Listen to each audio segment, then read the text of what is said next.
Okay, അപ്പോൾ നമ്മൾ അടുത്ത് നോക്കുക പി പി സ്റ്റാൻഡേർഡാണ്. അപ്പം പി പിയുടെ സ്റ്റാൻഡേർഡ് എന്ന് പറയുന്നത് ഇൻഡേസിലേക്ക് വരുമ്പോൾ it is ഇൻഡേസ് 16 property plant and equipment. അങ്ങനെയാണെങ്കിൽ ഇതിൻ്റെ ഇൻ്റർനാഷണൽ സ്റ്റാൻഡേർഡ് എന്താണെന്ന് പറയാൻ പറ്റുമോ? ഇൻഡേസ് 16 പി പി ആണെങ്കിൽ ഇതിൻ്റെ ഇൻ്റർനാഷണൽ സ്റ്റാൻഡേർഡ് ഏതാ? IAS സീരീസ് ആണോ IFRS സീരീസ് ആണോ? IAS series. IAS സീരീസിൽ 16. IAS 16 പ്രോപ്പർട്ടി പ്ലാൻ ആൻഡ് എക്യുപ്മെൻറ്റിൻ്റെ ഇന്ത്യൻ വേർഷനാണ് Ind AS 16 property plant and equipment. Okay അല്ലേ? സെറ്റാണല്ലോ. അപ്പോൾ ഈ സ്റ്റാൻഡേർഡ് എന്ന് പറയുന്നത് പ്രോപ്പർട്ടി പ്ലാൻ ആൻഡ് എക്യുപ്മെൻറ്റിൻ്റെ അക്കൗണ്ടിങ് ആണ് കാണുക. സോ നമ്മളുടെ ബിസിനസ്സിൽ നമ്മൾ യൂസ് ചെയ്യുന്ന അസറ്റ്സിനെയാണ് ജനറലി നമ്മൾ ഫിക്സഡ് അസറ്റ്സ് എന്ന് വിളിക്കുക. ശരിയാണോ? ബിസിനസ്സിൽ നമ്മൾ യൂസ് ചെയ്യുന്ന അസറ്റ്സിനെയാണ് ജനറലി നമ്മൾ ഫിക്സഡ് അസറ്റ്സ് എന്ന് വിളിക്കുക. ശരിയാണോ? ഈ ഫിക്സഡ് അസറ്റിനെ നമ്മൾ പണ്ട് രണ്ടായിട്ട് തരംതിരിക്കുമായിരുന്നു. ഏതൊക്കെയാ? ടാഞ്ചിബിൾ ഫിക്സഡ് അസറ്റ്, ടാഞ്ചിബിൾ അസറ്റ്സും ഇൻടാഞ്ചിബിൾ അസറ്റ്സും. ശരിയാണോ? ഇതിൽ ടാഞ്ചിബിൾ ഫിക്സഡ് അസറ്റിന് ഇൻ്റർനാഷണലി നമ്മൾ യൂസ് ചെയ്യുന്ന ടെക്നിക്കൽ ടേം ആണ് property plant and equipment. Okay ആണോ?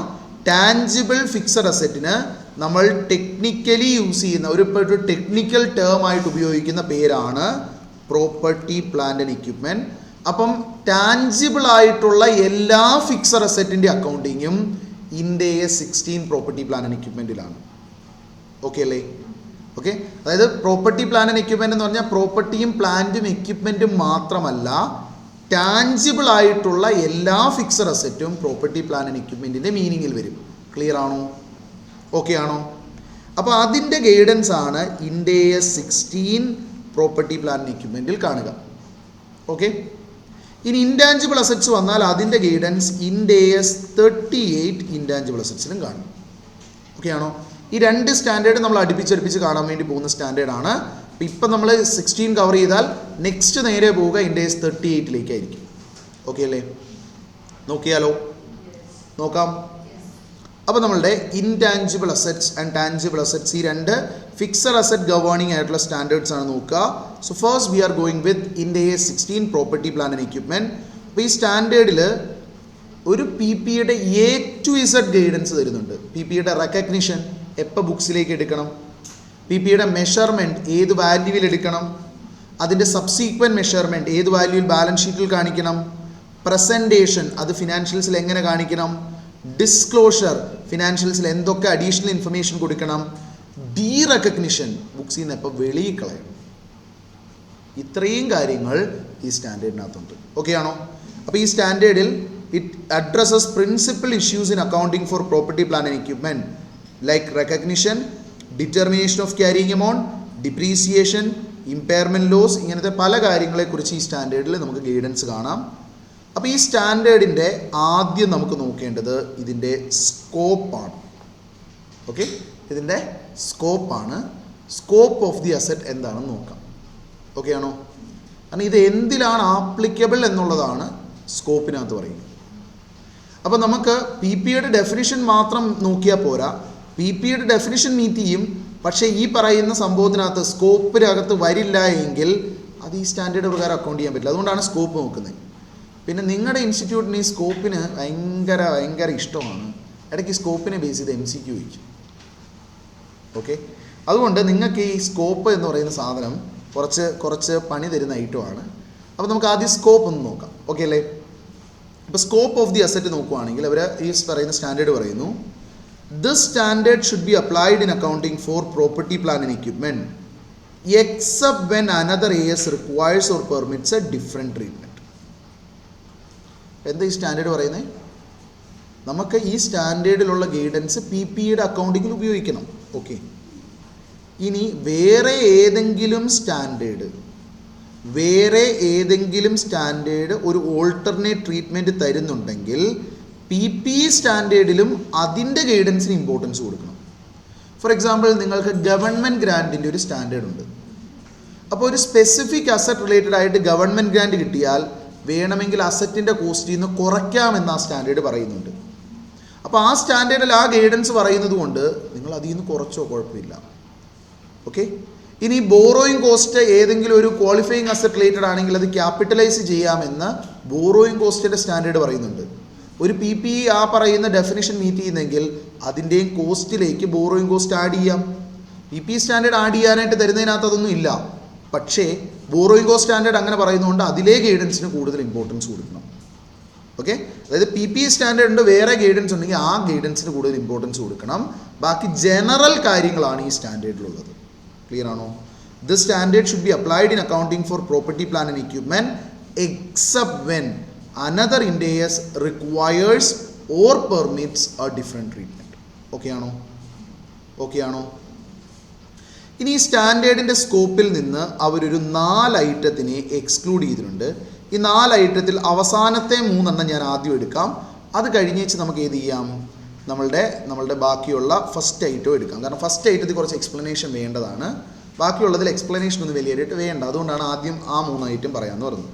അപ്പോൾ ആദ്യം നോക്കിയേ, P P E classified as held for sale ഉണ്ടെങ്കിൽ, നമ്മൾ വിൽക്കാൻ വേണ്ടി തീരുമാനിച്ച ഏതെങ്കിലും ഒരു അസറ്റ് ഉണ്ട്, പി പി ഇ ഉണ്ടെങ്കിൽ, ഈ സ്റ്റാൻഡേർഡിലല്ല, അതിനുവേണ്ടി തന്നെ non current asset held for sale and discontinued operation എന്ന് പറഞ്ഞ് Ind AS 105 ഒരു സെപ്പറേറ്റ് സ്റ്റാൻഡേർഡ് ഉണ്ട്. അതിൻ്റെ ഗൈഡൻസ് ഉണ്ട്. അപ്പോൾ പിന്നെ അതിനനുസരിച്ചാണ് അവിടെയുള്ള മെഷർമെൻറ്റ് വരിക. ഇതുവരെ ബിസിനസ്സിൽ ഉപയോഗിച്ചുകൊണ്ടിരുന്നതാണ്, വിൽക്കാൻ തീരുമാനിച്ചാൽ ആ പറയുന്ന ക്ലാസിഫിക്കേഷനിലേക്ക് മാറ്റും. ആ സ്റ്റാൻഡേർഡ് ഫോളോ ചെയ്യണം. ഓക്കെ അല്ലേ? ഓക്കെ ആണോ? ഇനി അടുത്തതാണ് recognition and measurement of exploration and evaluation of asset. Ind AS 106 എന്ന് പറഞ്ഞ് അതിന് സെപ്പറേറ്റ് സ്റ്റാൻഡേർഡ് ഉണ്ട്. അപ്പോൾ നമ്മൾ എന്തുവാണ് ഈ പറയുന്ന ഒരു മൈനിങ് കമ്പനിയൊക്കെയാണ്. അപ്പം മിനറൽ റിസർവ് ഉണ്ടോ, കാര്യങ്ങളുണ്ടോ, ഇതിനു വേണ്ടി അവർ എക്സ്പ്ലോറേഷൻ ഇവാലുവേഷനൊക്കെ നടത്തും. അതിനുവേണ്ടി അവർക്ക് കോസ്റ്റ് വരും. അതൊക്കെ എങ്ങനെ അക്കൗണ്ട് ചെയ്യണമെന്ന് Ind AS 106 ആ സ്റ്റാൻഡേർഡ് ഫോളോ ചെയ്യണം. ഞാനും ഇതുവരെ പഠിച്ചിട്ടില്ല ആ സ്റ്റാൻഡേർഡ്, എന്താ അതിനകത്തുള്ളതെന്ന് എനിക്കും അറിയത്തില്ല. ഓക്കെ. കാരണം അത് ഒരിടത്തും സിലബസിലില്ല.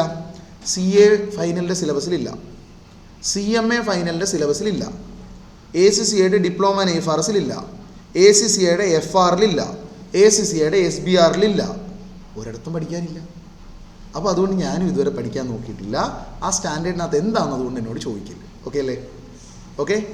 ഇനി അടുത്തതാണ് mineral rights, mineral reserve such as oil, natural gas and other similar non regenerative natural resources. ഒരു നാച്ചുറൽ റിസോഴ്സ് അവിടെ വിട്ടുപോയിട്ടുണ്ടേ. Okay. Such as oil, natural gas and other similar non regenerative natural resources. നിങ്ങൾ പണ്ട് social science പഠിച്ചപ്പം natural റിസോഴ്സസിനെ 2ആയിട്ട് തിരിച്ചിട്ടുണ്ട്. Regenerative natural റിസോഴ്സസും നോൺ റീജനറേറ്റീവ് നാച്ചുറൽ റിസോഴ്സസും പഠിച്ചിട്ടില്ലേ? ഇല്ല. പാരമ്പര്യ ഊർജ്ജ സ്രോതസ്സുകളും പാരമ്പര്യേതര ഊർജ്ജ സ്രോതസ്സുകളും, മലയാളമാണ്. ഓക്കെ. ഓക്കെ. അപ്പം ഏതാണ് regenerative and non regenerative? Regenerative natural resource എന്ന് പറഞ്ഞാൽ എടുക്കും തോറും കുറഞ്ഞു പോകില്ല, വീണ്ടും വീണ്ടും ഉണ്ടായി വരുന്ന റിസോഴ്സസ്. ഓക്കെ. റിന്യൂവബിൾ എനർജി പോലത്തെ സംഭവം. നമ്മളിപ്പോൾ ഏതാണ് സോളാർ പവർ എടുക്കും തോറും കുറഞ്ഞു പോവോ? ഇല്ല. അതാണ് റിന്യൂവബിൾ അല്ലെങ്കിൽ റീജനറേറ്റീവ് നാച്ചുറൽ റിസോഴ്സസ്. പക്ഷെ അതുപോലെയാണോ പെട്രോളിയം, ക്രൂഡ് ഓയിലൊക്കെ? അല്ല. അല്ലെങ്കിൽ നമ്മളുടെ ക്വാറി, മൈൻ, പാറ പൊട്ടിക്കുന്ന സാധനങ്ങൾ അല്ല. അപ്പോൾ ഇങ്ങനെ നമുക്ക് എടുക്കും തോറും റിസോഴ്സസ് കുറഞ്ഞു പോകുന്ന non regenerative natural resources. Okay. അതിൻ്റെ റിസർവ് റൈറ്റ് കാര്യങ്ങളുണ്ടെങ്കിൽ അത് ഈ സ്റ്റാൻഡേർഡിലല്ല. കുറച്ചുകൂടി സിമ്പിളായിട്ട് പറഞ്ഞാൽ, നിങ്ങൾ പണ്ട് ഡിപ്രീസിയേഷൻ മെത്തേഡ് കുറേ എണ്ണം പഠിച്ചിട്ടുണ്ടാവും. അതിൽ ഡിപ്ലീഷൻ മെത്തേഡ് എന്ന് പറഞ്ഞൊരു മെത്തേഡ് കേട്ടിട്ടുണ്ടാവും. ഓക്കെ. ആ ഡിപ്ലീഷൻ മെത്തേഡ് അപ്ലൈ ചെയ്യേണ്ട സാധനങ്ങൾ ഈ സ്റ്റാൻഡേർഡിൽ വരില്ല. അത്രയേ ഉള്ളൂ. ഓക്കെ ആണോ? ഓക്കെ ആണോ? ബാക്കിയുള്ള പി പി ഒക്കെ വരും. ഡിപ്ലീഷൻ മെത്തേഡ് അപ്ലൈ ചെയ്യേണ്ടതായിട്ടുള്ള ക്വാറി, മൈൻ, അല്ലെങ്കിൽ ഈ പറഞ്ഞ ഈ പറയുന്ന natural resources, petroleum, crude oil, അതിൻ്റെ മൈന്, അങ്ങനത്തെ സാധനങ്ങൾ, അതൊന്നും ഈ സ്റ്റാൻഡേർഡിൻ്റെ പരിധിയിൽ വരില്ല. ക്ലിയർ ആണോ? ക്ലിയർ ആണോ? ഓക്കെ. ഇനി അടുത്ത ഒരു സ്കോപ്പ് എക്സ്ക്ലൂഷനാണ് biological asset related to agricultural activity other than bearer land. ഈ സ്റ്റാൻഡേർഡിൻ്റെ അടുത്ത സ്കോപ്പ് എക്സ്ക്ലൂഷനാണ് biological asset related to agricultural activity other than bearer plant. Okay, അപ്പോൾ ഫസ്റ്റ് മനസ്സിലാക്കേണ്ടത് അഗ്രികൾച്ചറൽ ആക്ടിവിറ്റി റിലേറ്റഡ് ആയിട്ടുള്ള ബയോളജിക്കൽ അസറ്റ് മാത്രമാണ് ഇവിടെ നിന്ന് എക്സ്ക്ലൂഡഡ്. ഓക്കെ ആണോ? ഓക്കെ, ഇപ്പോൾ ബയോളജിക്കൽ അസറ്റ് എന്ന് പറഞ്ഞാൽ അതൊരു ലിവിങ് ആനിമൽ ആവാം, അല്ലെങ്കിൽ ലിവിങ് പ്ലാന്റ് ആവാം. ഒരു ജീവി, ജീവനുള്ള എന്തെങ്കിലും ഒരു ജീവി, ലിവിങ് ആനിമൽ, അല്ലെങ്കിൽ ലിവിങ് പ്ലാന്റ്, ജീവനുള്ള എന്തെങ്കിലും ചെടി, സസ്യം. അതാണ് ഏത് ബയോളജിക്കൽ അസറ്റ് എന്നുള്ളതുകൊണ്ട് ഉദ്ദേശിക്കുക. നിങ്ങൾ കമ്പനിയുടെ സെക്യൂരിറ്റി പർപ്പസിന് വേണ്ടി 10 പട്ടീനെ മേടിച്ചു വിട്ടു എന്ന് വിചാരിക്കുക. ഓക്കെ, അതെന്താണ്? സെക്യൂരിറ്റിക്ക് വേണ്ടി മേടിച്ചു വിട്ടതാണ്. അത് PPE സ്റ്റാൻഡേർഡിൽ പെടും. അഗ്രികൾച്ചറൽ ആക്ടിവിറ്റി അല്ല, സെക്യൂരിറ്റി പർപ്പസിന് വേണ്ടി മേടിച്ചു വിട്ടതാണ്. അഗ്രികൾച്ചറൽ ആക്ടിവിറ്റിക്ക് വേണ്ടി ബയോളജിക്കൽ അസറ്റിനെ മേടിച്ചാൽ ആ സിറ്റുവേഷനിൽ മാത്രമാണ് ഈ സ്റ്റാൻഡേർഡിൽ നിന്ന് എക്സ്ക്ലൂഡഡ് ആവുക. ക്ലിയർ ആണോ? കാരണം അതിനു വേണ്ടി സെപ്പറേറ്റ് സ്റ്റാൻഡേർഡ് ഉണ്ട്, IND-AS 41 അഗ്രികൾച്ചർ. ഓക്കെ ആണോ? അഗ്രികൾച്ചർ ആണെങ്കിൽ അതിനെ അക്കൗണ്ട് ചെയ്യാൻ സെപ്പറേറ്റ് സ്റ്റാൻഡേർഡ് ഉണ്ട്, IND-AS 41 അഗ്രികൾച്ചർ. അങ്ങനെ ഒരു സ്റ്റാൻഡേർഡ് ഉള്ളത് കൊണ്ട് അഗ്രികൾച്ചറൽ ആക്ടിവിറ്റി റിലേറ്റഡ് ആയിട്ട് ബയോളജിക്കൽ അസറ്റ് വന്നാൽ അത് ഈ സ്റ്റാൻഡേർഡിൻ്റെ പരിധിയിൽ വരില്ല. ഓക്കെ ആണോ? അപ്പം ആ ഒരു ഡെഫിനിഷൻ നമ്മൾ ഇവാലുവേറ്റ് ചെയ്താൽ അതിൽ നിന്നും ഒരു എക്സ്ക്ലൂഷൻ പറയുന്നുണ്ട്. അപ്പം ഞാൻ അതൊരു ചാർട്ടാക്കാം. ഒരു ബയോളജിക്കൽ അസറ്റ് അത് റിലേറ്റഡ് ടു അഗ്രികൾച്ചറൽ ആക്ടിവിറ്റി ആണെങ്കിൽ അത് ജനറലി ഇതിൽ നിന്ന് എക്സ്ക്ലൂഡഡ് ആണ്. ബട്ട് ഒരു ഐറ്റം മാത്രം എക്സ്ക്ലൂഡഡ് അല്ല. ഓക്കെ, അപ്പോൾ അതിൻ്റെ ഒരു ചാർട്ടാണ് നമ്മൾ നോക്കുക. Biological asset related to agricultural activity. അപ്പോൾ അതിനെ ഞാൻ എന്ത് ചെയ്യുവാണ്? 2 ആയിട്ട് തിരിക്കാൻ വേണ്ടി പോവാണ്. ഓക്കെ, 2 ആയിട്ട് തിരിക്കാൻ വേണ്ടി പോവാണ്. Biological asset related to agricultural activity ഒന്നെങ്കിൽ അതൊരു ലിവിങ് ആനിമൽ ആവാം, അല്ലേ ഒരു ജീവി ആവാം, അല്ലെങ്കിൽ it can be A living plant, ഒരു സസ്യമാവാം. ഓക്കെ ആണോ? ഇനി ഈ പറയുന്ന ലിവിങ് പ്ലാന്റ് എന്നുള്ളതിനെ നമുക്ക് വീണ്ടും 2 ആയിട്ട് തിരിക്കാം. ഒന്നുകിൽ അതൊരു ബെയറർ പ്ലാന്റ് ആവാം, ഇല്ലെങ്കിൽ അതൊരു നോൺ ബെയറർ പ്ലാന്റ് ആവാം. ഓക്കെ ആണോ? ഒന്നുകിൽ അതൊരു ബെയറർ പ്ലാന്റ് ആവാം, അല്ലെങ്കിൽ അതൊരു നോൺ ബെയറർ പ്ലാന്റ് ആവാം. ക്ലിയർ ആണോ? ഓക്കെ അല്ലേ? ഇതിൽ ഈ ബെയറർ പ്ലാന്റ് എന്ന് പറയുന്ന കാറ്റഗറി മാത്രം included within the scope of ഏതാ? IND-AS 16. ബെയറർ പ്ലാന്റ് മാത്രം IND-AS 16 പരിധിയിൽ വരും. ബാക്കി ഇവിടെ ലിവിങ് ആനിമൽ ഉണ്ട്, നോൺ ബെയറർ പ്ലാന്റ് ഉണ്ട്. It is excluded from IND-AS 16 and covered under IND-AS 41 on agriculture. Clear ആണോ? Biological asset related to agricultural activity animal വരാം, പ്ലാന്റ് വരാം. ആനിമൽ ഫുള്ളി ഈ സ്റ്റാൻഡേർഡിൽ നിന്ന് എക്സ്ക്ലൂഡഡ് ആണ് അഗ്രികൾച്ചറൽ ആക്ടിവിറ്റി ആണെങ്കിൽ. ഇനി ഒരു ലിവിങ് പ്ലാന്റ് ആണെങ്കിൽ അത് ബെയറർ പ്ലാന്റ് ആണോ നോൺ ബെയറർ പ്ലാന്റ് ആണോ എന്ന് നോക്കണം. ബെയറർ പ്ലാന്റ് ആണെങ്കിൽ ഇതിനകത്ത് അക്കൗണ്ട് ചെയ്യാം, ഇതിനകത്തുള്ള ഗൈഡൻസ് ആണ് അതിനും ആപ്ലിക്കബിൾ ആവുക. നോൺ ബെയറർ പ്ലാന്റ് ആണെങ്കിൽ അതും ഈ സ്റ്റാൻഡേർഡിൽ അല്ല. ഓക്കെ ആണോ?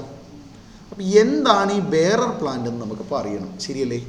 അത് മാത്രം ഈ സ്റ്റാൻഡേർഡിൻ്റെ അകത്താണ്, ബാക്കിയുള്ളതെല്ലാം ഇതിൽ നിന്ന് ഔട്ട്സൈഡാണ്, ശരിയല്ലേ? അപ്പോൾ നമുക്ക് ഈ ബെയറർ പ്ലാന്റിൻ്റെ ഡെഫിനിഷൻ ഇവിടെ കിടപ്പുണ്ട്, ഒന്ന് വായിച്ച് നോക്കാം, എന്തെങ്കിലും മനസ്സിലാവുന്നുണ്ടോ എന്ന് പറയണേ.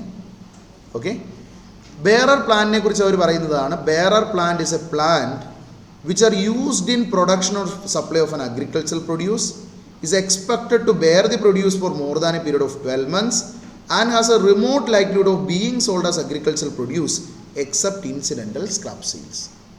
എന്തെങ്കിലും മനസ്സിലായോ? വിത്തുകളൊക്കെ ഓക്കെ. നമുക്ക് നോക്കാം അല്ലേ.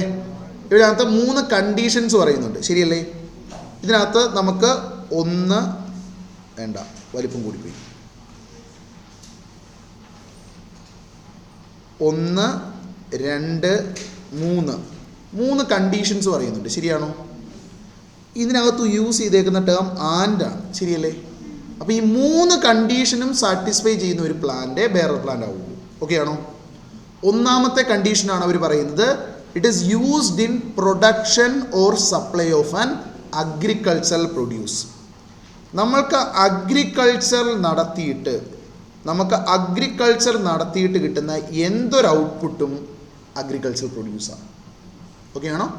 അഗ്രികൾച്ചറൽ ആക്ടിവിറ്റി നടത്തിയിട്ട് കിട്ടുന്ന എന്ത് ഔട്ട്പുട്ടും അഗ്രികൾച്ചറൽ പ്രൊഡ്യൂസാണ്. ക്ലിയർ ആണോ. ഇപ്പം നമ്മളെന്താണ്, തെങ്ങാണെങ്കിൽ അതിൽ നിന്ന് തേങ്ങ കിട്ടും, ശരിയല്ലേ. ഇനി നമുക്ക് കുരുമുളകാണെങ്കിൽ, കുരുമുളകിൻ്റെ കൊടിയാണെങ്കിൽ അതിൽ നിന്ന് കുരുമുളക് കിട്ടും. ഇനി തടിക്ക് വേണ്ടി വളർത്തുന്ന തേക്ക് പോലുള്ള മരങ്ങളാണെങ്കിൽ ആ തടി കിട്ടും. So that is also an agriculture produce. അങ്ങനെ അഗ്രികൾച്ചർ നടത്തി നമുക്ക് കിട്ടുന്ന എന്ത് ഔട്ട്പുട്ടും അഗ്രികൾച്ചറൽ പ്രൊഡ്യൂസാണ്. ഇങ്ങനെ എന്തെങ്കിലും ഒരു അഗ്രികൾച്ചറൽ പ്രൊഡ്യൂസ് പ്രൊഡക്ഷന് വേണ്ടിയോ സപ്ലൈക്ക് വേണ്ടിയോ ആയിരിക്കും. ഇപ്പം നിങ്ങളൊന്ന് ആലോചിച്ച് നോക്കിയാൽ, നമ്മളുടെ ഹെഡ് ഓഫീസിൽ ബ്യൂട്ടിഫിക്കേഷന് വേണ്ടി ഒരു ചെടി വളർത്തിയിട്ടുണ്ട്. അവിടെ നിന്ന് നമുക്ക് എന്താണ്, പ്രൊഡ്യൂസ് ഒന്നും കിട്ടുന്നില്ല. ആ ചെടിയിൽ പൂവ് വരികയും ആ പൂവ് അങ്ങനെ തന്നെ നിൽക്കും, നമുക്ക് ഔട്ട്പുട്ടായിട്ട് നമ്മളൊന്നും ജനറേറ്റ് ചെയ്തെടുക്കുന്നില്ല. അങ്ങനെയെങ്കിൽ അതൊരിക്കലും എന്തിൻ്റെ ഡെഫിനിഷനിൽ വരില്ല, ബെയറർ പ്ലാന്റിൻ്റെ ഡെഫിനിഷനിൽ വരില്ല. ക്ലിയർ ആണോ. ഓക്കെ. അപ്പോൾ ബെയറർ പ്ലാന്റ് എന്ന് പറഞ്ഞാൽ it is a plant used in production or supply of an agricultural produce. എന്തെങ്കിലും അഗ്രികൾച്ചറൽ ആയിട്ടുള്ള ഔട്ട്പുട്ട് കിട്ടാൻ വേണ്ടിയുള്ള പ്ലാന്റ് ആയിരിക്കും. ക്ലിയർ ആണോ. Secondly, it is expected to bear the produce for more than a period of 12 months. Okay.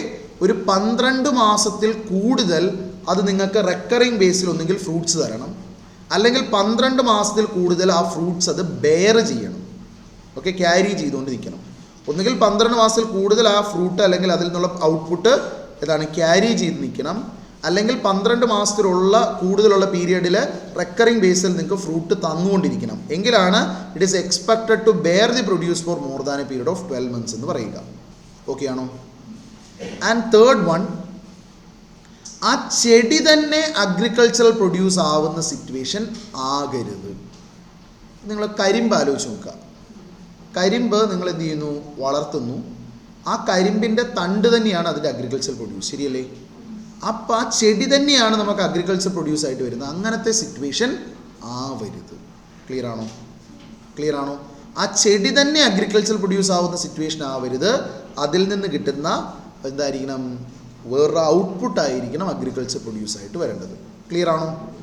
ഈ 3 കണ്ടീഷനും satisfy ചെയ്യുന്ന പ്ലാന്റുകളാണ് bearer plant. Okay ആണോ. ഈ 3 കണ്ടീഷനും സാറ്റിസ്ഫൈ ചെയ്യുന്ന പ്ലാന്റ് ആണ് ബെയറർ പ്ലാന്റ്. അപ്പോൾ നമുക്ക് കുറച്ച് പ്ലാന്റ്സ് ഒന്ന് ഇവാലുവേറ്റ് ചെയ്യാം. ആ ഒരു സംഭവം എന്താണ്, ഓരോ എക്സാമ്പിൾസ് എടുക്കുമ്പം ഡീറ്റെയിൽഡ് ആയിട്ട് നോക്കാം. ഓക്കെ, ഇതിൽ ഓരോ സിറ്റുവേഷൻസും ഓരോ എക്സാമ്പിൾസ് എടുത്തിട്ട് ഡീറ്റെയിൽഡ് ആയിട്ട് നോക്കാം. അപ്പോൾ നിങ്ങൾ എഴുതണമെന്നില്ല, ഞാൻ ജസ്റ്റ് ഒന്ന് കാണിച്ചു തരാം. കുറച്ച് ഐറ്റംസ് എടുത്തിട്ട് ഞാൻ കാണിച്ചു തരാം. അപ്പോൾ ഞാനൊരു കോളം വരയ്ക്കുവാണ്, പെർട്ടിക്കുലേഴ്സ്. ഓക്കെ, 3 കണ്ടീഷൻ ഇവാലുവേറ്റ് ചെയ്യാൻ വേണ്ടി, കണ്ടീഷൻ 1, കണ്ടീഷൻ 2, കണ്ടീഷൻ 3. ഇനി 3ഉം സാറ്റിസ്ഫൈ ചെയ്ത ബെയറർ പ്ലാന്റ് അല്ലെങ്കിൽ നോൺ ബെയറർ പ്ലാന്റ്. ഓക്കെ അല്ലേ. ഇതാണ് നമ്മളുടെ ഫോർമാറ്റ് ഉള്ളത്. അപ്പോൾ ഞാൻ ആദ്യത്തെ ഐറ്റം എടുക്കുവാണ്. ഏതെടുക്കണം, വേണ്ട, ആദ്യം നമുക്ക് വാഴ എടുക്കാം. വാഴ, whether it is a bearer plant evaluate ചെയ്യാം. Okay, whether it is a plant used in production or supply of an agricultural produce. Yes, it is a plant used in production or supply of an agricultural produce. Analo. Whether it is expected to bear the produce for more than a period of 12 months. പറമ്പിലൊക്കെ വല്ലപ്പോഴും ഇറങ്ങി നോക്കിയാൽ ഇത് മനസ്സിലാവുള്ളൂ. Okay, എത്ര മാസം വേണ്ടി വരും ഒരു വാഴ ആയി വരാൻ? 8 മാസം. അതേത് വാഴയാണ്? ഓക്കെ, ഒരു 4 to 6 months ആണ് ജനറലി നമുക്ക് വരുന്ന ഒരു പീരീഡ്. ഓക്കെ, അപ്പോൾ it is not expected to bear the produce for more than a period of 12 months. ഇനി വാഴയുടെ സിറ്റുവേഷൻ ഒന്ന് ആലോചിക്കുക. വാഴ ആ പ്ലാന്റ് തന്നെയാണോ അഗ്രികൾച്ചർ പ്രൊഡ്യൂസ്? അല്ല. അതിൻ്റെ വാഴക്കൊല നമുക്ക് കിട്ടും, അല്ലെങ്കിൽ ആ ഏതാണ് വാഴപ്പഴം, അതാണ് നമ്മുടെ അഗ്രികൾച്ചർ പ്രൊഡ്യൂസ്. ശരിയല്ലേ? സോ അവിടെ തേർഡ് കണ്ടീഷൻ നോക്കിയാൽ ആ ചെടി തന്നെ അഗ്രികൾച്ചർ പ്രൊഡ്യൂസ് ആയിട്ടിരിക്കുന്ന സിറ്റുവേഷൻ അല്ല. അതിൽ നിന്നുള്ള ഫ്രൂട്ടാണ് അഗ്രികൾച്ചർ പ്രൊഡ്യൂസ് ആയിട്ട് വിൽക്കുക. So third condition is also met. ശരിയല്ലേ? Third condition is met. പക്ഷെ 3 മീറ്റ് ചെയ്യുന്നുണ്ടോ? ഇല്ല. So it is a non bearer plant. ഇവിടെ ശ്രദ്ധിക്കേണ്ട ഒരു കാര്യമുണ്ട്. വാഴയുടെ ഇല നിങ്ങൾക്ക് വേണമെങ്കിൽ വിൽക്കാം, തണ്ട് മറ്റേ ഏതാണ് കൂമ്പ് വേണമെങ്കിൽ വിൽക്കാം, അല്ലെങ്കിൽ വാഴത്തണ്ട് വേണമെങ്കിൽ വിൽക്കാം. ഇതൊക്കെ എന്താ? Incidental scrap seal. ഓക്കെ, അത് നല്ല മെയിൻ പ്രോഡക്റ്റ്. അത് നമ്മളെന്താണ് അല്ലാത്ത ബാക്കിയുള്ള സാധനം വിൽക്കുന്നതാണ്. അതൊരു ഇൻസിഡൻ്റൽ സ്ക്രാപ്പ് സെയിലായിട്ട് കൂട്ടാൻ പറ്റുള്ളൂ. ഓക്കെ ആണോ?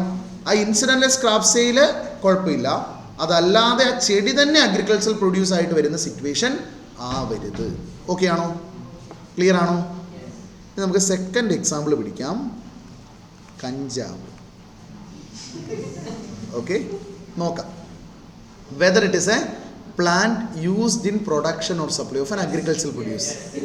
അതും agricultural produce ആണ്. Okay, so that is an agricultural produce. Okay, ഇനി whether it is expected to bear the produce for more than a period of 12 months. ഞാൻ വളർത്തി നോക്കിയിട്ടില്ല, എനിക്കറിയാൻ പാടില്ല. അതുകൊണ്ട് ഞാനൊരു ക്വസ്റ്റ്യൻ മാർക്ക് ഇടുക. ഓക്കെ, അറിയില്ല. ഓക്കെ, എത്ര വർഷം എടുക്കൂടാ? ഓക്കെ, നല്ലവനായ ഉണ്ണി അല്ലേ? ടെറസിലൊക്കെ വളർത്തുള്ളൂ. ഓക്കെ, അപ്പോൾ എന്താണ് നമ്മുടെ മൂന്നാമത്തെ കണ്ടീഷനാണ് ഏതാ? ആ ചെടി തന്നെ അഗ്രികൾച്ചർ പ്രൊഡ്യൂസ് ആയിട്ട് വിൽക്കുന്ന സിറ്റുവേഷൻ ആവരുത്. അപ്പോൾ കഞ്ചാവിൻ്റെ കേസിൽ എങ്ങനെയാ? ആ ചെടി തന്നെയാണ് agriculture produce. So we cannot classify that. അതിൻ്റെ തണ്ടും ഇലയും എല്ലാ സാധനങ്ങളും കൂടി വെട്ടിയിട്ടാണ് അഗ്രികൾച്ചർ പ്രൊഡ്യൂസ് ആയിട്ട് വരിക. സോ അപ്പോൾ എന്താണ്? Third condition is not met. So അതും എന്താണ്? നോൺ ബെയറർ പ്ലാന്റ് ആയിരിക്കും. ഓക്കെ ആണോ? ഇനി വേറെ ഏതാ എടുക്കുക? നേരത്തെ തെങ്ങ് പറഞ്ഞത്, നമുക്ക് തെങ്ങിലേക്ക് പോകാം അല്ലേ? തെങ്ങ് കേരളത്തിലായിട്ട് തെങ്ങ് എടുത്തില്ലെങ്കിൽ മോശമല്ലേ? റൈറ്റ്. അപ്പോൾ തെങ്ങ്, whether it is a plant used in production or supply of an agriculture produce? Yes. Whether it is expected to bear the produce for more than a period of 12 months. 12 മാസത്തിൽ കൂടുതൽ നമുക്ക് fruits തന്നുകൊണ്ടിരിക്കില്ലേ? Recurring ബേസിൽ fruits തന്നുകൊണ്ടിരിക്കുമല്ലോ. Yes. ഇനി ആ തെങ്ങിൻ്റെ കേസിൽ ആ ചെടി തന്നെ, ആ തെങ്ങ്, ആ പ്ലാന്റ് തന്നെയാണോ അഗ്രികൾച്ചർ പ്രൊഡ്യൂസ്? അല്ല. അപ്പോൾ third condition, there is A remote likelihood of being sold as agriculture produce എന്നുള്ളത് സാറ്റിസ്ഫൈ ചെയ്യുന്നുണ്ട്. ശരിയല്ലേ? ആ തെങ്ങ് തന്നെ അഗ്രികൾച്ചർ പ്രൊഡ്യൂസ് ആയിട്ട് വിൽക്കുന്ന സിറ്റുവേഷൻ ആവരുത്. അതാ കണ്ടീഷൻ. അല്ല. അപ്പോൾ ആ പറയുന്ന സംഭവം എന്താണ്? കണ്ടീഷൻ സാറ്റിസ്ഫൈ ചെയ്യുന്നുണ്ട്. ഇനി മണ്ട പോയ തെങ്ങാണെങ്കിൽ വെട്ടിവിൽക്കും, അതാണ് ഇൻസിഡൻ്റൽ സ്ക്രാപ്പ് സെയിൽ. ഓക്കെ ആണോ? അപ്പോൾ ഈ 3 കണ്ടീഷൻ സാറ്റിസ്ഫൈ ചെയ്തിട്ടില്ലേ? So it's a bearer plant. Okay അല്ലേ? ക്ലിയർ ആണോ? ഇനി വേറെ ഏതാണ് എടുക്കുക? ഏതാ? പ്ലാവോ? ഓക്കെ, ഈ തെങ്ങ്, മാവ്, കവുങ്ങ്, പ്ലാവ് എല്ലാം ഇതേ കാറ്റഗറിയാ. കപ്പയാ? ഇരിക്കട്ടെ, ഞങ്ങൾ ഇടുക്കിക്കാർക്ക് കപ്പ ഒരു വികാരമാണ്. നമുക്ക് നോക്കാം. ഓക്കെ, കപ്പ. Okay, whether it is a plant used in production supply of an agriculture produce? Yes. Whether it is expected to bear the produce for more than a period of 12 months? No. Whether there is a remote likelihood of being sold as an agricultural produce? ആ plant തന്നെയാണോ agriculture produce? അല്ല, അതിൻ്റെ വേരാണ് agriculture produce. Okay, കപ്പയുടെ വേരാണ് agriculture produce. അപ്പോൾ plant തന്നെ എന്ന് പറയാൻ പറ്റില്ല, പക്ഷേ it is a non bearer plant. ശരിയല്ലേ? ഇനി ഞാൻ വോളണ്ടിയർലി ഒരു സാധനം എടുക്കുവാണേ. തേയില. Whether it is a plant used in production or supply of an agricultural produce? അവിടുത്തെ അഗ്രികൾച്ചർ പ്രൊഡ്യൂസ് ഏതാ? ലീവ്സ്. അതിന് മലയാളത്തിൽ എന്ത് പറയും? Tea leaves. അതാണോ മലയാളം? തേയില ഇലയാ? എന്താ അത്? അതിനെ നമ്മൾ വിളിക്കുന്ന പേരാണ് കൊളുന്ത്. ഓക്കെ, അത് എടുക്കുന്ന പ്രോസസ്സിനെ കൊളുന്ത് നുള്ളുക എന്നൊക്കെയാണ് പറയുക, അല്ലെ കൊളുന്ത് എടുക്കുക എന്നാണ് പറയുക. കൊളുന്താണ് അവിടെയുള്ള അഗ്രികൾച്ചർ പ്രൊഡ്യൂസ്. അതിൻ്റെ ടെൻഡർ ലീവ്സ് മാത്രമാണ് പ്ലക്ക് ചെയ്തെടുക്കുക. ഓക്കെ, ടെൻഡർ ലീവ്സ്, അത് കറക്റ്റ് ടെൻഡർ ലീവ്സ് ഇപ്പോൾ കാണാൻ പറ്റും. നമ്മുടെ ഏതാണ് ഇലക്ഷനൊക്കെ വരാൻ പോകുന്നുണ്ടല്ലോ, ഇലക്ഷനിൽ നമ്മുടെ കേരള കോൺഗ്രസിൻ്റെ ചിഹ്നം അതാണ് കറക്റ്റ് ആ സാധനം, രണ്ടല. ആ രണ്ടല ആ കൊളുന്തിൻ്റെ ഏകദേശം ഇതാണ്.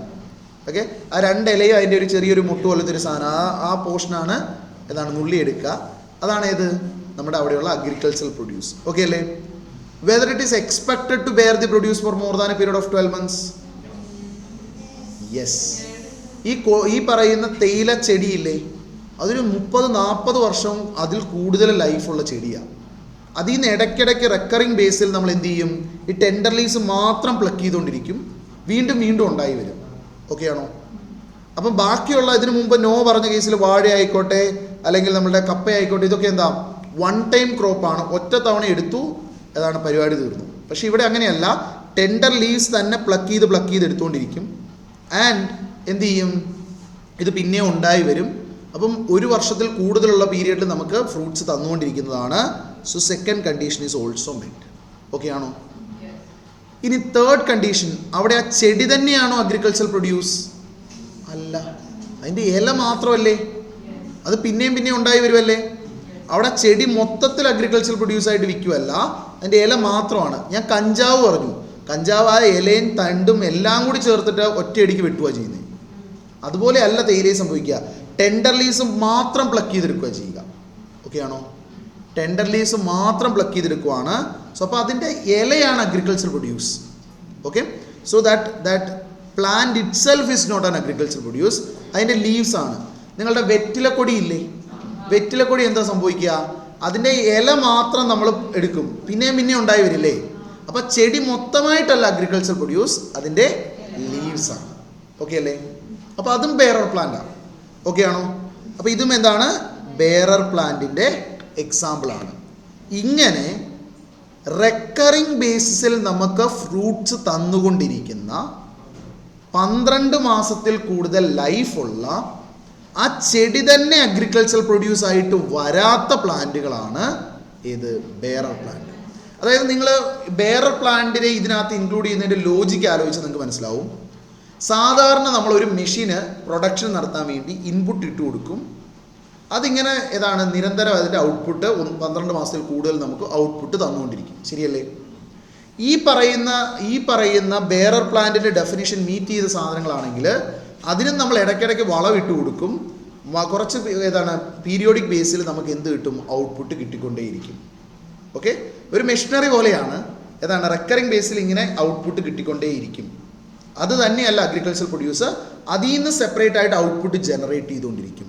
ആ രീതിയിലുള്ള പ്ലാന്റ്സിനെയാണ് ബെയറർ പ്ലാന്റ് എന്ന് വിളിക്കുക. ക്ലിയർ ആണോ? അപ്പോൾ ബെയറർ പ്ലാന്റ് എക്സാമ്പിൾ ആണെങ്കിൽ തെങ്ങ്, മാവ്, കവുങ്ങ്, കൊക്കോ, കാപ്പി, കുരുമുളക്, ഏലം അല്ലെങ്കിൽ ഏതാണ് ജാതി, ഗ്രാമ്പു, ഈ പറയുന്ന തേയില, റബ്ബർ, മുന്തിരി അല്ലെങ്കിൽ ഏതാണ് കുരുമുളക്, ഈ സാധനങ്ങളൊക്കെ എന്താ ബെയറർ പ്ലാന്റ് ആണ്.